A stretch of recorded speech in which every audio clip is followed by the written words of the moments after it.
ada tipe-tipe orang tua, saya lupa 3 atau 4 tipe orang tua. Ada yang tipe orang tua memanjakan anaknya sampai dia nggak bisa mandiri. Ada tipe orang tua yang di tengah-tengah, bisa memanjakannya tapi bisa menegaskannya. Ada tipe orang tua yang menegaskan tapi anaknya itu nggak pernah dapat feedback. Terlalu keras. Tapi self harm ya, itu menyakiti diri sendiri. Kadang saya nonjok tembok, kadang saya tangan, kadang saya janggut pala saya sendiri. Pokoknya saya itu pengen tenang, pelariannya ke situ.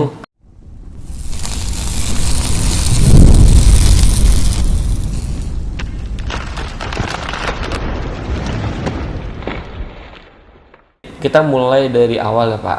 Pertama, untuk fase depresi, kan orang-orang depresi pasti butuh tempat yang namanya pelampiasan. Nah kan kadang kalau orang-orang yang normal ya Pak, paling kan pelampiasannya ke main atau segala macam, merokok, terus minum kopi kan. Kalau kita sebagai orang yang benar-benar mentalnya terganggu, itu kita pelariannya itu ke self harm. Apa tuh? Self harm itu menyakiti diri sendiri. Self harm ya Pak? Self harm. Self harm ya. Itu menyakiti diri sendiri. Kadang saya nonjok tembok, kadang saya tangan, kadang saya janggut pala saya sendiri. Pokoknya saya itu pengen tenang, pelariannya ke situ. Karena dicerita pun nggak bakal ada yang mengerti. Saya mikirnya gitu. Makanya saya kebawa nge self harm berkali-kali saya nonjok tembok. Kalau untuk saya tangan saya jarang sih ya Pak. Saya lebih ke nonjok tembok ketimbang saya tangan.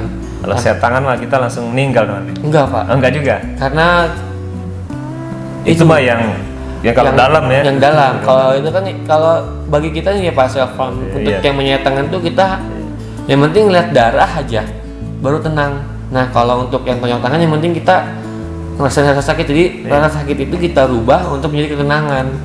Seperti itu Pak. Tapi Ardi tahu ya kalau di dalam agama kita kan Islam kalau memang kita tidak bunuh diri, iya itu dilarang bunuh diri. Dilarang ya. Ada hadis sahihnya kalau nggak salah itu tentang bunuh diri itu. Intinya sih kita diharamkan. Iya diharamkan masuk surga. Nah saya tahu saya itu ya diharamkan masuk surga maupun neraka Pak. Kalau neraka mungkin pasti neraka ya. Kalau surga, kalau diharamkan surga kan berarti neraka terus. Iya. Kalau kita nggak bunuh diri mungkin ada harapan, selain bunuh diri lah dosanya ada harapan masuk surga dia. Nah itu ngeri ya, maksudnya dosa bunuh diri. Iya makanya. Tapi Ardi tahu ya. Tahu, makanya kan saya nggak emang ngelakukan 2 kali, tapi setelah itu ya udahlah. Soalnya ngeri banget itu penyakitnya dia, bipolar dia. Nggak bipolar doang sih Pak, anxiety. Banyak yang ya. Saya tahu sih bipolar, anxiety sama BPD. Nah, saya lupa BPD sih banyak jenisnya dia. Banyak jenisnya Pak. Banyak. Dan kalau bipolar, Ardi kan bipolar. Iya. Karena bipolar itu kalau dari psikiater atau dari yang Ardi ketahui itu emang rata-rata banyak itu ya. Tadi obatnya bisa menyakiti diri sendiri kayak itu. Iya itu. Cara dia menenangkan. Kalau cara kita menyebutnya pelarian ya Pak. Untuk kebanyakan menenangkan diri. Enggak kebanyakan. Saya kurang tahu sih kebanyakan atau enggak. Cuma kata dokternya, saya menemui pasien pasti melakukan hal seperti itu. Bahkan dokter itu pernah cerita, saya punya pasien sampai masuk ke IGD gara-gara saya tangan. Terus dia ngasih saran ke saya, coba kamu rubah sekarang. Yang tadinya saya tangan, kamu pakai karet gelang, terus di tangannya dijepit-jepitin. Terus untuk tonjok tembok kamu tonjok ke bantal. Terus kalau kamu ingin ngelihat darah, kamu beli spidol merah, kamu coret-coret di tangan. Seperti itu sih Pak. Ada sarannya ya dari. Iya sarannya. Nah kemudian kalau nggak salah tuh ada juga ini Ardi ya, yang orang ya gangguan mental ini bisa gangguan di ini juga, kelainan ininya, seksnya atau gimana nya? Enggak. Gangguan mental. Mungkin yang lain mungkin. Oh maksudnya ini ya? Maksudnya kesukaannya. Kemudian dia suka lawan jenis sama jenis. Tingkat itunya, keinginan hasratnya itu juga pengaruh ya katanya. Kalau saya sih nggak berpengaruh sih Pak. Ya? Cuma kalau yang lain saya kurang tahu karena kan itu rahasia dokter saya Pak. Iya. Karena kan dokter itu bertindak profesional, tidak boleh membongkar aib pasiennya atau cerita pasiennya. Jadi saya kurang tahu. Tapi saya sih berharap jangan sampai sih Pak. Ya setidaknya Kan tadi kan ada tahapnya hipomania, mania, terus bukan tahapan sih Pak, nggak episode ya. Iya, itu ada kayak gitu-gitu nggak? Apa tuh Pak? Tadi kelainan-kelainan mungkin dia terlalu tinggi, hasratnya, nafsunya segala macamnya enggak? Oh enggak ada ya? Kalau itu sih lebih ke mentalnya sih Pak. Mental ya? Iya, kalau dia depresi ya dia bakal depresi terus. Kalau dia hipomania dia bakal di tengah-tengah. Tapi kasus orang lain ada mungkin nanti? Enggak? Kalau kata dokter saya sih ada. Ada ya? Ada kata dokter saya. Karena kan tiap orang beda-beda juga ya? Tiap orang beda-beda. Nah itu Pak, penyakit mental itu salah satu hal terbesarnya itu faktor dari keluarga dengan lingkungan hidup mereka. Karena kan misalkan nih mereka cerita ke keluarga, tapi selalu ditampis, selalu nggak pernah didengarkan. Akhirnya mereka pendam sendiri, berpengaruh ke genetik mereka. Jadi genetik mereka tuh bakal mikir, gua nggak mungkin nih cerita ke mereka, nggak mungkin gua cerita ke orang tua gua nggak bakal ditanggepin. Jadi mikirnya gitu. Lingkungan sama keluarga paling berpengaruh. Pengaruh keluarga dan lingkungan yang paling berpengaruh. Lingkungan berpengaruh banget. Walaupun faktor itu juga pengaruh ya, faktor genetika ya, keturunan. Enggak. Ada pengaruh dia juga lebih gennya gen sendiri Pak. Jadi, soalnya saya lihat ada di jurnal apa di berita tuh ada gitu aja di media, saya lihat di media online. Oh, jadi keturunan gitu ya Pak. Ada pengaruh genetik, terus pengaruh lingkungan, apa benar gitu Ardi? Kalau pengaruh lingkungan bisa jadi Pak. Bisa jadi. Karena misalkan dia cerita keluar ke orang tua nggak didengar. Akhirnya dia cobalah cerita ke teman-temannya atau saudara sepupunya atau segala macam, nggak didengar juga, itu bakal berpengaruh. Pengaruh dia. Kalau genetik saya kurang tahu ya Pak, karena di keluarga saya hanya saya doang Pak yang Ardi doang ya? Iya, jadi saya kurang tahu kalau dari keturunan gitu. Berarti ya itu mungkin salah satu nggak terlalu pengaruh dia. Iya. Yang paling berpengaruh tuh lingkungan sama keluarga sih. Ya. Itu yang berpengaruh banget. Pokoknya apapun yang terjadi, kalian harus memberanikan diri cerita lah. Kalau misalkan cerita ke manusia itu nggak diterima, kalian masih punya Tuhan yang menciptakan segala hal. Ceritalah ke mereka. Nah itu tadi Ardi, dokter psikiater Ardi pernah nyaranin nggak untuk Ardi mungkin obatnya, salah satu obatnya meningkatkan ibadah, terus mengaji dan lain-lain? Enggak, lebih ke penenang sama penstabil aja. Enggak, soalnya saya pernah waktu itu waktu kuliah Ardi ada dokter psikolog ya, psikolog apa dokter, pokoknya dokter juga, sebutannya dokter tapi ahli psikologi.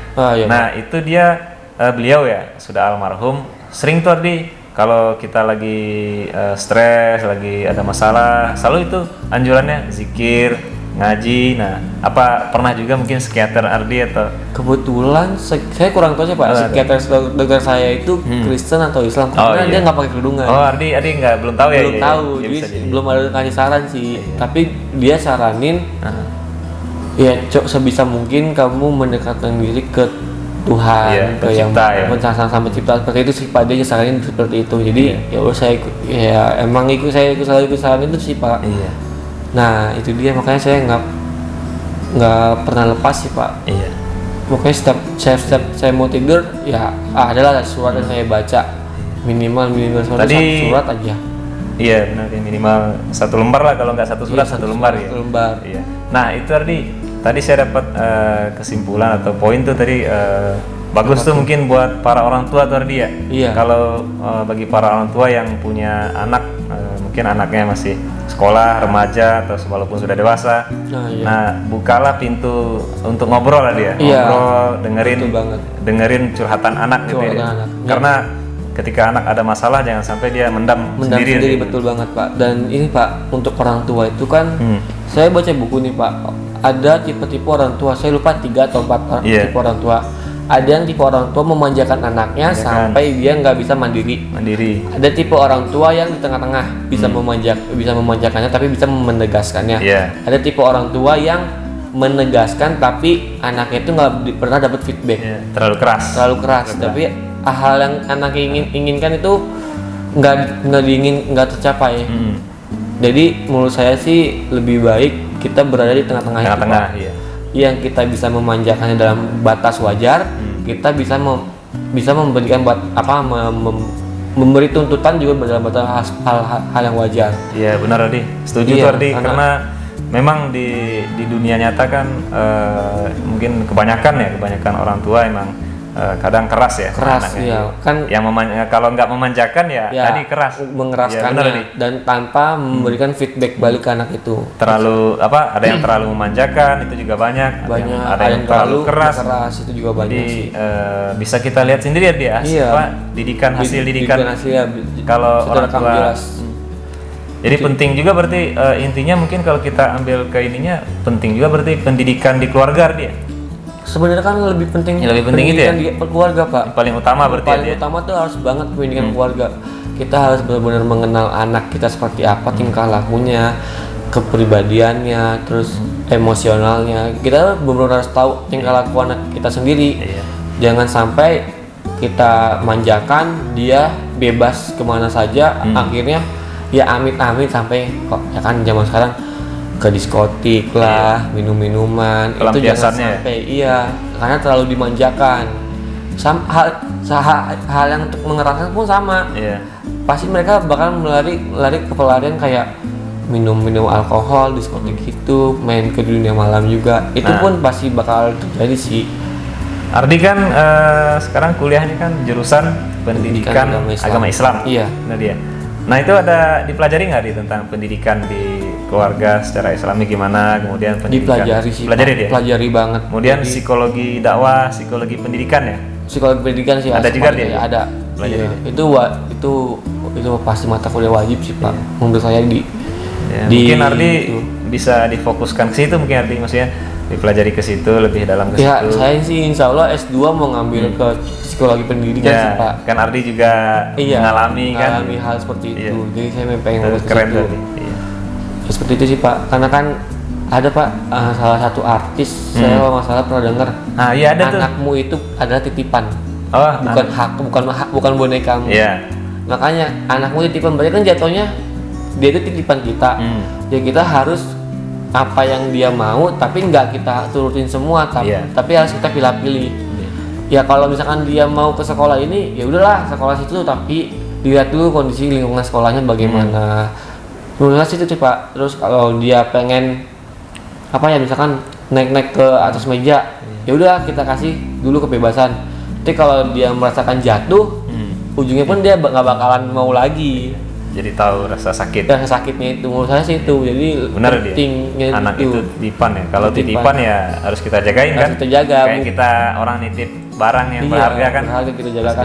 Bukan boneka. Apalagi anak kan dia. Iya. Sampai jangan sampai anak itu dijadikan oleh kita boneka. Yang kita atur sama kita, yang kita inginkan. Karena di masa muda orang tua kita nggak bisa, jangan sampai ke anak kita juga. Lebih baik udah cukup di orang tua aja atau di kita yang nanti ke depan. Anak biarkan dia tumbuh berkembang dengan sendirinya, tapi tetap kita perhatikan dari jarak jauh, dari jarak jauh ataupun dari jarak dekat juga boleh. Dan kita pun juga kita nggak menyalahkan orang tua kita, maksudnya emang ketika zaman dulu kan orang tua kita mungkin banyak belum paham dalam pendidikan, ilmu pendidikan anak, pendidikan benar tadi.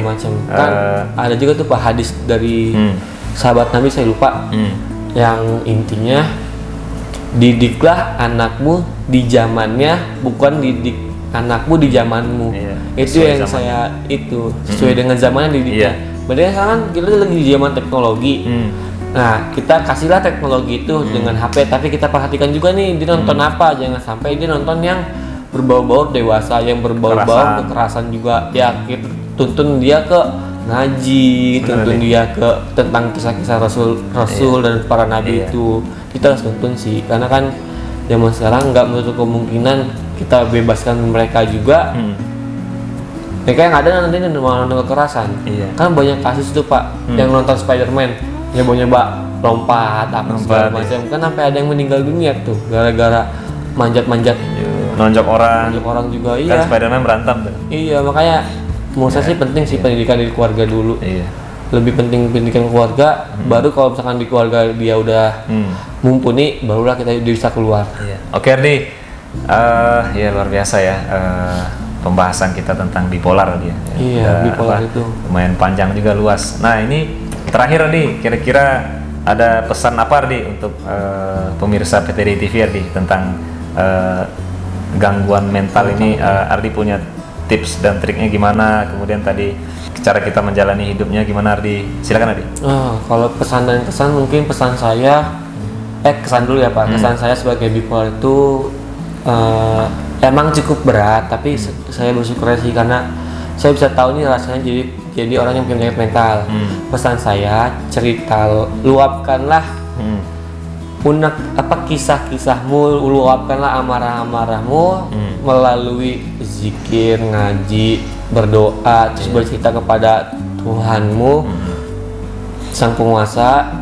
Kalau misalkan kalian tidak bisa diterima dimanapun, karena menurut saya itu penting sih, menceritakan hal yang kita inginkan, menceritakan yang ingin kita luapkan dari hati kita yang dalam. Terus juga kalau kalian punya teman yang seperti itu, maksudnya kayak yang gangguan mentalnya seperti itu, entah itu anxiety, entah itu bipolar, entah itu BPD, kalian perhatikan dulu sampai benar-benar mereka tenang, sampai benar-benar mereka merasa nyaman dan aman. Baru kalian dekati, kalian dengarkan kisahnya. Jangan pernah kalian bantah. Mereka tuh orang seperti saya yang bipolar tuh, saya tuh hanya ingin didengarkan, bukan dibantah ataupun dibanding-bandingkan. Jadi menurut saya setelah itu kalian bawalah ke orang profesional, karena saya nemu data untuk kasus bunuh diri ya Pak di tahun 2023 itu lebih banyak di gangguan mental. Gangguan mental dia? Iya, ketimbang lebih banyak kasus bunuh diri kayak yang lain-lainnya. Jadi lebih baik gangguan mental sih. Jadi pesan saya, luapkan apa yang kalian luapkan, jangan sampai kalian menjadi salah satu seperti saya. Karena banyak dia kasus bunuh diri ya? Banyak. Terutama di negara-negara luar. Negara luar juga banyak, negara gangguan mental. Barat ya. Bahkan di Korea sama Jepang lebih banyak. Barat ya. Bahkan di Jepang pun tertinggi Pak, ya. Iya, bahkan di Jepang pun kan ada namanya gunung bunuh diri. Iya. Iya. Makanya kita alhamdulillah bersyukur ya, kita terlahir dari keluarga muslim ya. Kita dibentengi oleh nilai-nilai Islam, kan kita alhamdulillah kita ada pedoman hidup ya. Al-Qur'an dan hadis. Ada juga di Al-Qur'an di Quran surah Al-Baqarah ayat 45. Nah, di situ dijelaskan kan kita dituntun atau diperintahkan ketika kita menghadapi masalah, cobaan, musibah, ujian, kita dengan sholat dan sabar dia. Karena di dalam sholat dan sabar itu, di samping kita mencegah dari keji dan mungkar, kita juga selamat dari siksa api neraka. Terima kasih banyak Ardi atas waktunya. Alhamdulillah sangat bermanfaat ini bagi saya dan bagi pemirsa PTDI TV. Amin. Kurang lebihnya mohon maaf. Assalamualaikum warahmatullahi wabarakatuh. Waalaikumsalam warahmatullahi wabarakatuh.